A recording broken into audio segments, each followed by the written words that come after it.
تو یہ کیسے ہو سکتا ہے جو اتنی سخت سزائیں دے رہا ہو, نیک لوگوں کو بدلہ تھوڑا سا دے رہا ہو؟ یہ تو عجیب سی بات ہو گئی نا. بھائی مجھے ایک بات بتاؤ, ایک آدمی بڑا مشہور ہے جی علاقے میں, نیا ایس ایچ او آیا اور نیا ڈی ایس پی صاحب کوئی آ گئے اور بڑے ظالم قسم کے انہوں نے کیا کیا کہ جی, یا کوئی گورنمنٹ آ گئی, فرض کرو بڑی خطرناک قسم کی گورنمنٹ آئی ہے, ایک آدمی مسجد سے چپل چوری کر کے بھاگا, گورنمنٹ نے کیا کیا, پھانسی کے پھندے پہ لٹکا دیا اس کو.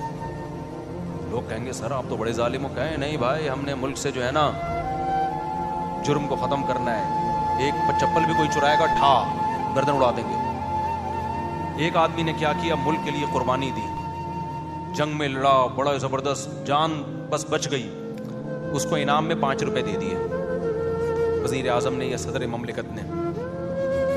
کہیں گے حضرت اس نے اتنی بڑی, اس نے ایٹم بم بنایا, اس نے یہ کیا, اس نے وہ کیا, جس نے چپل چرائی تھی اس کو تو پھانسی پہ لٹکا دیا, اور جس نے اتنی بڑی بڑی قربانیاں دی اس کو کیا پکڑائے جا رہے ہیں, 5 روپے. کہے گا بھائی میں جرم کو روکنا چاہتا ہوں. تو ہم کہیں گے حضرت یہ آپ کی طبیعت میں نا بیلنس نہیں. اگر آپ چپل چوری کرنے والے کو پھانسی کے پھندے پہ لٹکاتے تو ہمیں تو وہ بھی برا لگاتا, لیکن ہم نے سوچا کہ شاید جرم کے خلاف نا آپ کے دل میں نفرت بہت ہے. جس کے دل میں جرم کے خلاف نفرت بہت ہوتی ہے نا, اس کے دل میں اچھائی کی محبت بھی اسی حساب سے بولو بہت ہوتی ہے. ایک باپ چھوٹی سی غلطی پر اپنے بچے کو پکڑ کے کوڑ دیتا ہے اور کہتا ہے میں اس کی تربیت کرنا چاہ رہا ہوں, تو اگر تھوڑی سی اچھائی پر نوازتا بھی بہت ہے, پھر ہم کہیں گے واقعی آپ کیا ہیں, واقعی بھائی آپ چاہ رہے ہیں کہ آپ کے بچے کی اچھی تربیت ہو. جب وہ اچھے کام کر رہے ہیں تو اس کو اپریشیٹ ذرا بھی نہیں کر رہے, برے کاموں پہ طبیعت سے دھنائیاں لگ رہی ہیں, اس کا مطلب تو جلاد ہے بھائی, تو اپنی ڈھڑک نکال رہا ہے, تجھے برائی سے نفرت نہیں ہے. تو جب اللہ نافرمانوں کو سزا ایسی سخت دے گا, جہنم کی آگ میں ڈالے گا, تو وہ تو غفور الرحیم ہے بھائی, وہ تو جواد کریم ہے. وہ سوچو جو نیک لوگ ہیں ان کو بدلہ کیسا خاندانی دے گا پھر, نہیں ہے بات. جبکہ وہ کہہ رہا ہے برائی میں ایک برائی پہ ایک جرم لکھا جائے گا, جبکہ نیکی میں ایک نیکی پہ کیا لکھا جائے گا, 10 نیکیاں لکھی جائیں گی. تو اس لیے جنت کا ہم تصور کرتے کرتے جہاں تک پہنچتے ہیں نا, جنت اس سے بھی اوپر کی چیز ہے.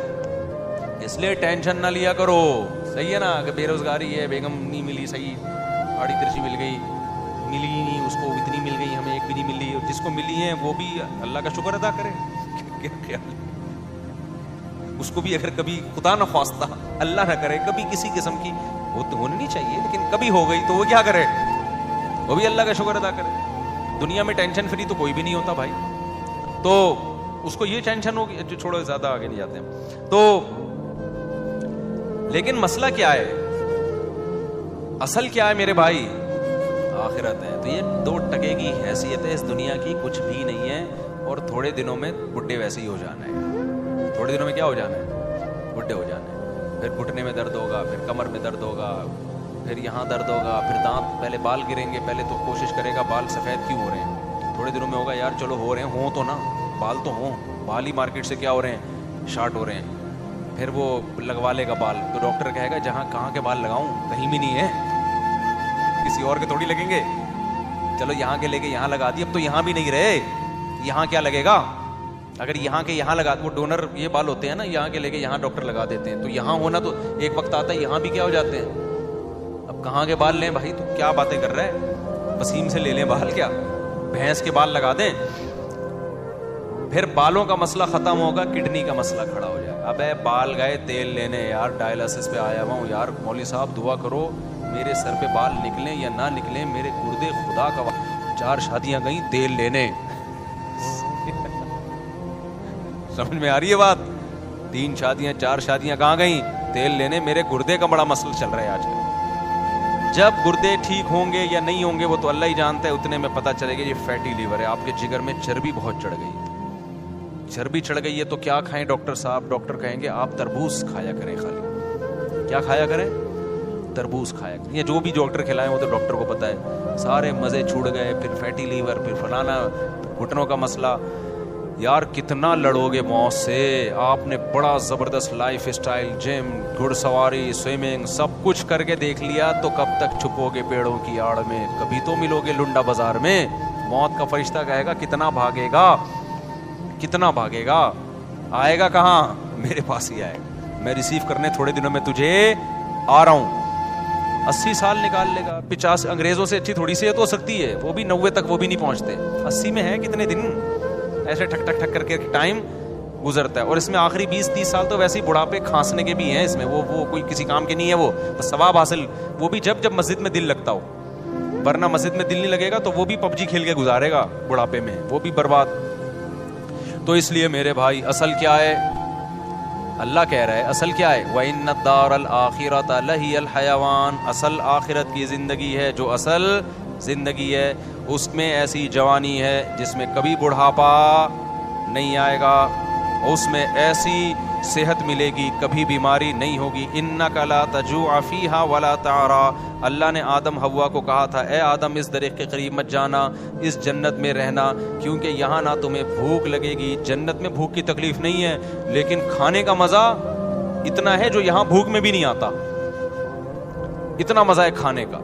تو ہر لذت, بازاروں میں شاپنگ ہوگی جنت میں کے اندر, خریداری کا اپنا مزہ ہوتا ہے نا انسان کو, وہ اپنا مزہ اللہ نے رکھا ہے. آپس میں جھگڑے بھی ہوں گے جس میں گالی گلوچ نہیں ہوگا. یتنازعون فیہا, کیونکہ سارے نیک بن کے رہیں تو مزہ ویسے ہی خراب ہو جاتا ہے. میاں بیوی اگر کچھ دن نہیں لڑے نا تو ویسے ان کو ایسا لگتا ہے پتہ نہیں ہم کو کیا محبت ختم ہو گئی. تو اس لیے 1 مہینے میں 1 پھڈا لازمی ہے شادی شدہ لوگوں کے درمیان. نہیں ہو رہا ہے اس کو عیدی سینٹر میں جمع کراؤ یا پاگل خانے میں جمع کراؤ. 1 پھڈا اگر نہیں ہو رہا نا اس کا مطلب محبت ہی نہیں ہے, پاگل لوگ ہیں یہ. خامخواہ میں جا کے نا لڑنا شروع کر دو. ایک مثال دے رہا ہوں کہ اتنا تو چلتا ہے. لوگ آتے ہیں نا بھائی, میں کہتا ہوں کتنا کہنا, ہم لوگ بہت پھڈے ہو رہے ہیں, کتنا یہ ہفتے میں 1 تو ہو جاتا ہے. ہفتے میں 1 تو صحیح ہے, بہترین ریکارڈ چل رہا ہے آپ لوگوں کا. کائنڈلی آپ اس کو تھوڑا سا 2 کر دیں ہفتے میں. ہفتے میں کیا کریں, 2 بھی ہوں تو برداشت ہو جائے گا, 2 سے زیادہ ہو تو پھر زیادہ ہو رہا ہے. بھائی تم یہ دیکھو 2 دن پھڈے کے 5 دن سکون کے, تو صحیح ہے نا. 5 دن سکون کے بھی تو ہیں تمہارے پاس. ہاں اگر روز ہی ہو رہا ہے اور شادی کے 3 سال کے بعد بھی ہو رہا ہے, کیونکہ 3 سال تک پھڈے ایک دوسرے کو سمجھنے میں ہوتا ہے, پھر بھی ہو رہا ہے تو پھر تھوڑا ڈینجرس ہے. لیکن اگر 3 سال بھی گزر چکے ہیں اور پھڈے کی تعداد ہفتے میں 1 ہے یا بہت زیادہ 2 ہے, بعض تو ایسے ہیں جو مہینے میں 1 مرتبہ پھڈا کرتے ہیں. میں کہتا ہوں تم جس سے موٹیویشن لینے کے لیے آئے وہ اتنا نیک نہیں ہے یار. تم تو مجھ سے بھی زیادہ نیک ہو یار. مہینے میں صرف تمہارا 1 دفعہ جھگڑا ہو رہا ہے. تو میں نے کہا یار دم کر دو یار. اور بہت سارے میرڈ لوگ ہیں جن کے اس سے زیادہ ہو رہے ہیں, تو میں ان کو مشورہ دیتا ہوں کم از کم 2 دفعہ تو لڑیے آپ کائنڈلی. تو یہ تو ایک نارمل ہے نا, لائف کا حصہ ہے یہ تو جہاں لوگ گوشت کھائیں گے لڑائی تو ہوگی نا. اتنے نیک بننے کی بالکل بھی کوشش نہ کیا کرو کہ یہ کیوں ہو رہا ہے. وہ بھائی نیک ویک آدمی گھر سے باہر ہوتا ہے, نماز پڑھو, روزہ رکھو, تھوڑے بہت پھڈے چلتے رہیں گے. یہ زندگی کا کیا ہے, جو زیادہ جو پھوپھا ہوتے ہیں نا وہ فرعون اور متکبر بنتے ہیں. زیادہ پرسنالٹی اور یہ میں یوں یہ کالر اور مجھے گھر میں یہ آواز اونچی نہیں چاہیے اور بچے سب میری مان کے چلیں اور جو میں کہہ رہا ہوں وہی ہو, اور یہ کیوں ہو گیا شربت میں یہ لیمو کیوں نہیں چھوڑا, میٹھا زیادہ گیا. چپ الو کا کسی اور کوئی اور بات کر رہا کہ ٹھیک ہے نا. سب چل رہا ہوتا ہے مارکیٹ میں. کیا ہے جو کامیاب لوگ ہوتے ہیں وہ ساری چیزیں ساتھ چلا رہے ہوتے ہیں. کسی دن روٹی ٹائم پہ ملے گی, کسی دن ٹائم پہ نہیں ملے گی, کسی دن جلی ہوئی ملے گی, کسی دن کچی ملے گی, کسی دن ملے گی نہیں, کسی دن بیلن سر پہ آ کے ٹھا کر کے لگے گا. تو کبھی کبھار یہ بہت صحیح ہوتا ہے, بہت صحت کے لیے ضروری ہوتا ہے. اس سے نظر بد کا بھی خطرہ ختم ہو جاتا ہے, کیونکہ میاں بیوی کی بہت اچھی لائف گزری ہو نا, ویسے لوگ نظر لگا کے کیا کرتے ہیں, کھا جاتے ہیں. یہ رشتے دار کھا جاتے ہیں, بولتے ہیں یار ہمارے روز جھگڑے ہوتے ہیں, ان کم بختوں کا ایک دن بھی جھگڑا نہیں ہوتا. جب بیوی سے پوچھو وہ میاں کی تعریف, میاں سے پوچھو بیوی کی تعریف, تو وہ ویسے ہی نظر لگا کے جائیں گے. تو کبھی کبھار نہ لڑو اور خاندان کو بتا دو آج بس ہو گیا ٹائٹ والا, تو وہ ترس کھائیں تو نظر نہیں لگتی اس سے. خیر, تو میں کہاں بات لے کے چل رہا تھا. تو اصل کیا ہے میرے بھائی, جنت. تو اللہ نے یتنازعون فیہا کأسا, جنت میں کیسے جھگڑے ہوں گے, جب وہ شراب کے پیالے خوبصورت بچے لے کے آئیں گے تو دھکم پیل کے ذریعے اس پیالوں پہ قبضہ ہوگا, دھکے دیں گے ایک دوسرے کو, دنگا مستی جسے کہتے ہیں نا. تو اس سے پتہ چلتا ہے کچھ نہ کچھ دنگا مستی یہ انسان کی نیچر ہے. ایک دم صوفی بن کے ہر وقت بیٹھا رہے اور نیک اچھی اچھی باتیں کرتا رہے اور کائنڈلی آئیے جائیے, یہ دماغ تھوڑے دن میں کیا ہو جاتا ہے آدمی کا, خراب ہو جاتا ہے. بولا بھائی کوئی گالی نہیں سننے کو ملی یار اتنے دنوں سے.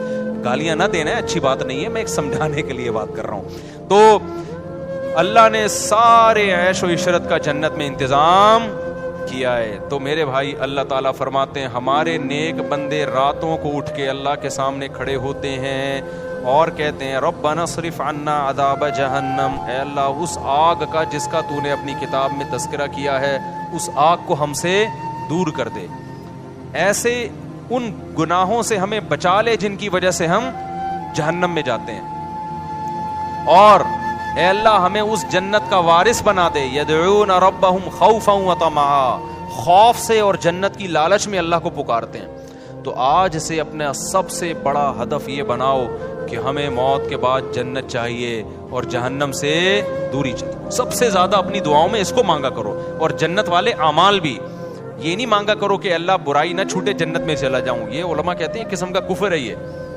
اللہم انی اسألک الجنہ وما قرب الیہا من قول وعمل، نبی نے دعا سکھائی، اے اللہ میں تجھ سے جنت طلب کرتا ہوں اور ہر وہ بات اور وہ عمل جو مجھے جنت کے قریب کر دے، اس عمل کی بھی توفیق دے اور اس بات کی بھی توفیق دے۔ بعض دفعہ عمل انسان کو جنت کے قریب لے کے جاتا ہے، لیکن اس کی زبان سے نکلی ہوئی باتیں اس کو جنت سے دور کر رہی ہوتی ہیں، بعض دفعہ زبان سے نکلی ہوئی باتیں اس کو جنت کے قریب لے کے جاتی ہیں، لیکن اس کا عمل اس کو جنت سے دور کر رہا ہوتا ہے۔ ہمارے نبی صلی اللہ علیہ وسلم نے کتنی پیاری دعا سکھائی، اس کو یاد کر لیں۔ اللہم انی اسألک الجنہ، اے اللہ میں تجھ سے جنت مانگتا ہوں، وما قرب الیہا من قول وعمل، اور ہر وہ قول اور عمل جو مجھے جنت کے قریب لے جائے۔ ماں باپ کی فرما برداری جنت کے قریب کرتی ہے، ماں باپ کی نافرمانی جنت سے دور کرتی ہے۔